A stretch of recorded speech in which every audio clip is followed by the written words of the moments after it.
I've been printing with the FlashForge Creator 5 for just under 3 months now. Software updates have changed how it handles waste. I've had an important third-party upgrade, and I've printed everything from functional multi-part projects like Battle Kiwi's new stack system to plenty of fun things for friends and family. I've reached some unexpected conclusions. Some parts of the C5 are incredibly frustrating. Like, what were they thinking frustrating? And there's one reoccurring problem which I haven't seen many other creators talking about, which, well, frankly, shouldn't have made it past quality control. But if you ask me the most important question about this printer, which is, should you buy it or not? My answer is still yes. But as you'll see, there are some caveats to that. So after 3 months of printing with the FlashForge Creator 5, here's what's gone right, here's what's gone wrong, and here's what you might need to think about buying to really improve your 3D printing experience if you're thinking about buying this printer. Before we get into it, I've now had the chance to live with this machine. It's moved from my test bench to a more permanent space in my workshop, but this printer is very much my second printer.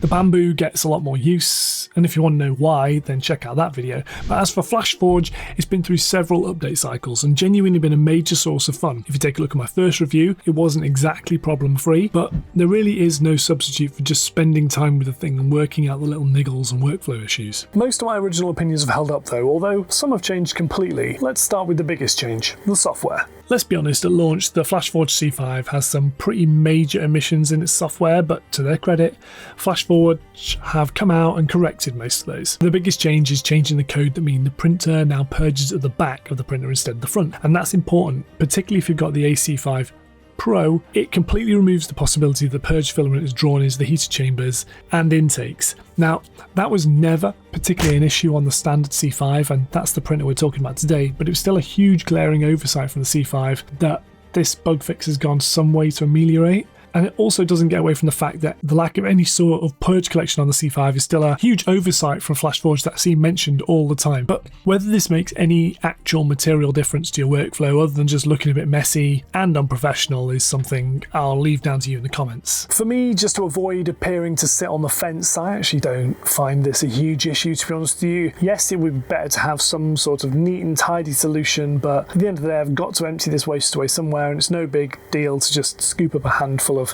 filament and put it in the bin as opposed to just emptying a purge bucket. What does make a massive difference to me though is the fact we now have the skip object function built into the UI. As I said in my original video, the fact that this doesn't exist was just absolute madness and caused lots and lots of wasted material that just didn't need to happen. It was a glaring oversight, but thankfully that's now fixed and you have the ability to skip objects that are failing while printing. If you're printing a full plate though and one object starts to fail, you can now tell the printer to stop working on that specific object while allowing everyone else to continue. And that can be the difference between losing one component and losing an entire multi-hour print. I would still prefer, of course, for every object to print perfectly, but at least when something does go wrong, you can avoid the waste and avoid the time wasted by just skipping it now. It's interesting, isn't it? Reviewing technology has become a lot more complicated because when you initially review something, it feels like the software updates continually changes, so the product you're reviewing 2 or 3 months later isn't really the same product again. And that makes it quite difficult to keep pace. Software updates can fix complaints, introduce new features, and essentially completely transform the experience you have as a user. Take the FlashForge. The last round of updates introduced basic feature updates and profile tweaks, as well as a few other basic bug fixes and noise optimization. But most importantly, an important safety update that means the chamber heater now turns off when purging to prevent any stray filaments being drawn into the heater element itself and then cooking and then potentially causing fires. Now I'll get to some of the C5's hardware niggles in the next chapter, but first I want to talk about a third-party edition I think you should seriously consider if you are buying a printer like this.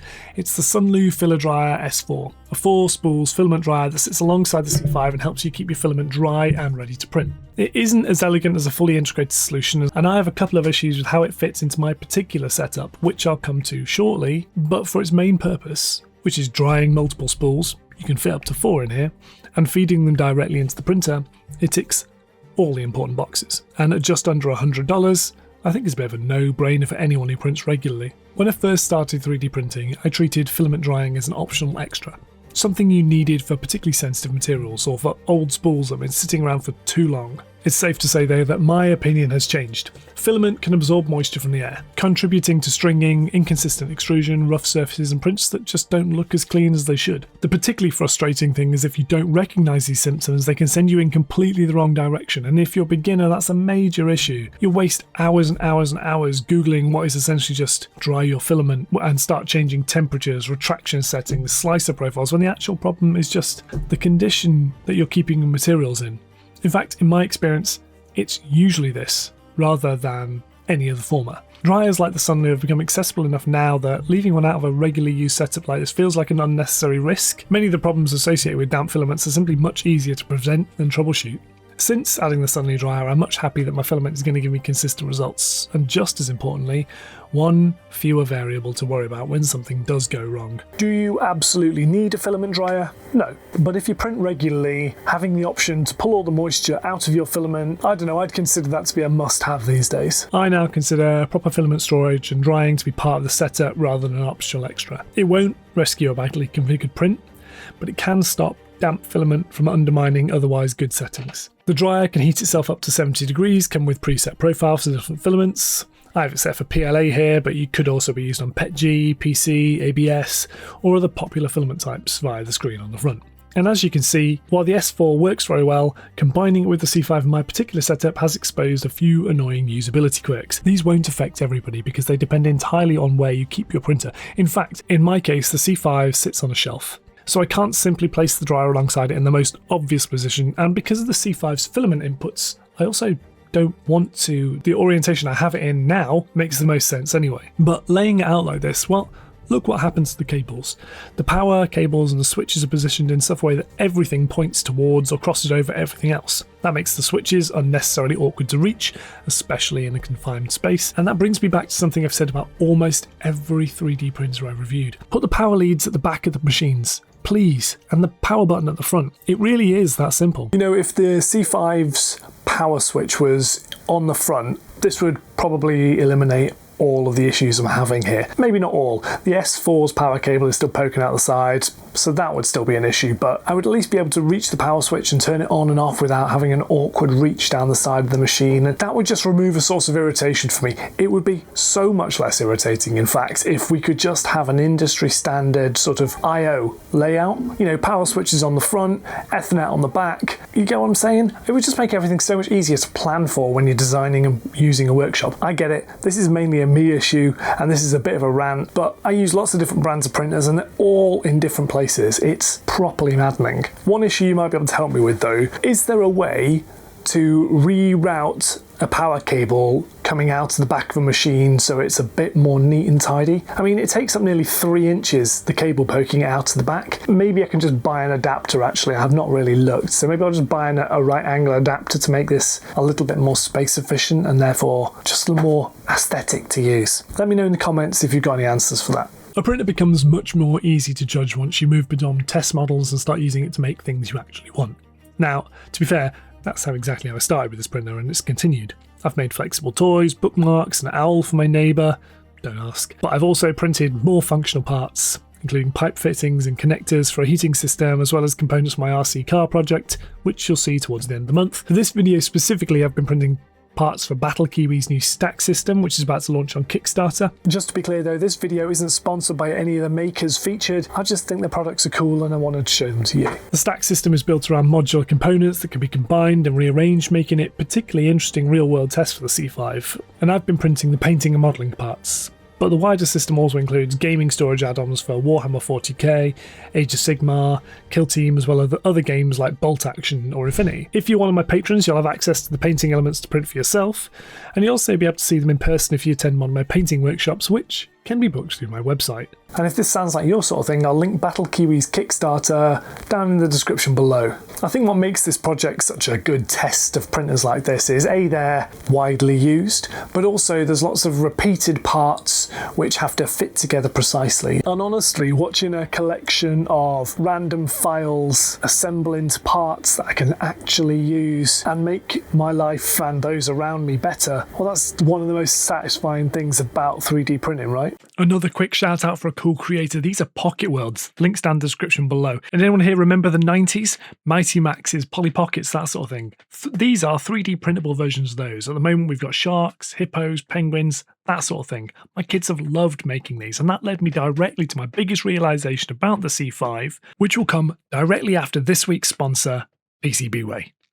Now, most of you know PCBWay from custom printed circuit boards, but its manufacturing services extend way beyond PCBs. It also offers services including CNC machining, sheet metal fabrication, 3D printing, and a range of processing materials that sort of sandwich around that. This creates an interesting progression for a project. You can develop and test an idea on a home printer like the C5, refine the dimensions and design, then use a manufacturing service when you need a different material, more specialized process, or professional quality prototype. If your project includes custom electronics, PCBWay can also manufacture the boards with assembly options available for the designs that need them. So whether you're working on your first functional prototype or developing something more ambitious, you can find out more through the PCBWay link in the description. So thank you to PCBWay for sponsoring this video, but now let's return to the slightly less polished version of living with a C5. From the good to the bad, because my most persistent frustration with the C5 has been there since day one. It's loose and wobbly cable connections. In my original review, a faulty cable connection prevented an entire printhead from working. Now, a connection this important shouldn't feel this insecure.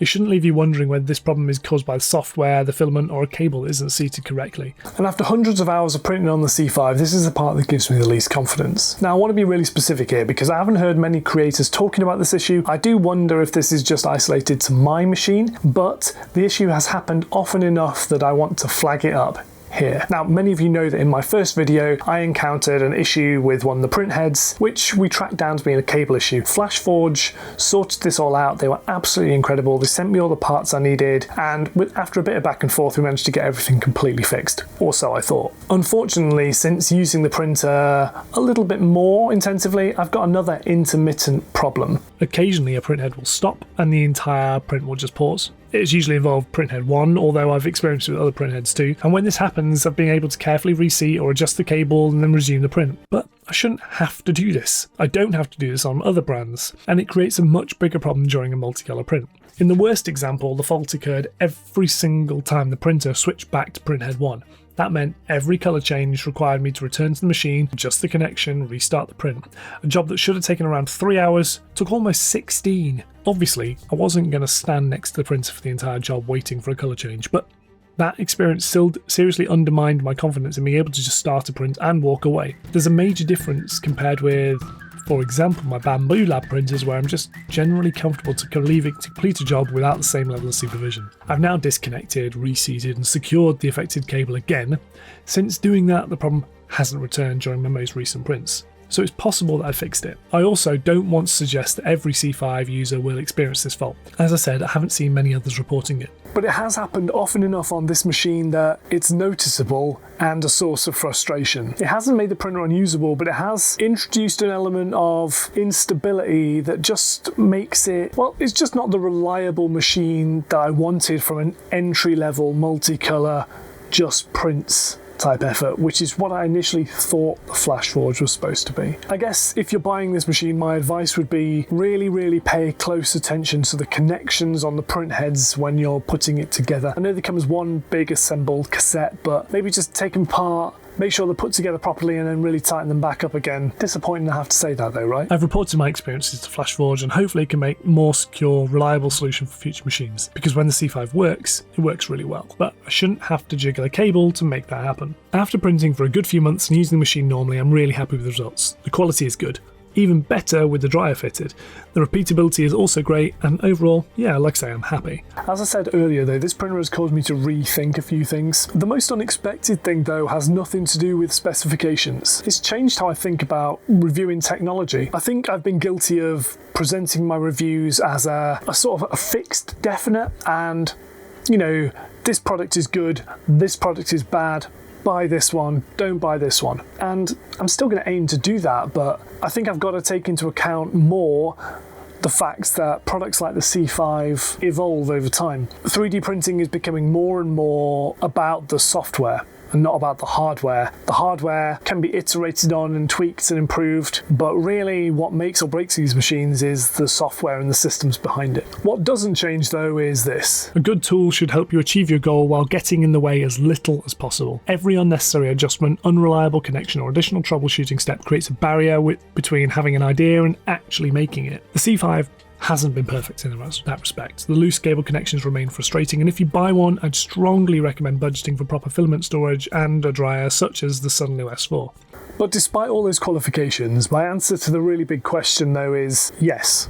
I would still recommend you buy this printer. After printing for hundreds of hours over a couple of months, I've had fun using this. It's reminded me just how simple and just how enjoyable 3D printing can really be. Modern printers increasingly just get out of the way and do their thing quietly without you interfering with them. So rather than demanding your attention so that the maintenance of the printer becomes the hobby itself, they allow you to get creative and just focus on the making of stuff. That's the point, or it is for me anyway. I'm no longer testing things simply for benchmarking, calibration in these videos. I'm making useful stuff or fun things for my kids or organisers, or well, you get the idea. To put it another way, I've stopped looking around at what I should print and started looking around at stuff in my house going, I could make that.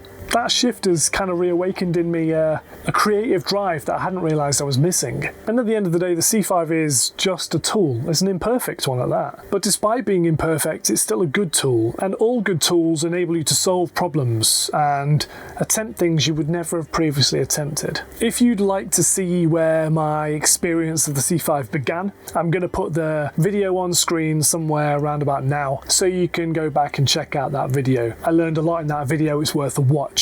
If you've watched this far, I just want to say a huge thank you to you, and also to this video's sponsors, PCBWay. Supporting and clicking on those links really does help us as a channel to secure long-term sponsorships and get the support that we need to grow and do everything that we need to do. If you're already supporting the channel via chatting on our Discord, patrons, or some other method, you're an absolute hero. Thank you so much. So I'll just leave you by saying that this is RisingApe Minis. I'm James, and I'll see you next time.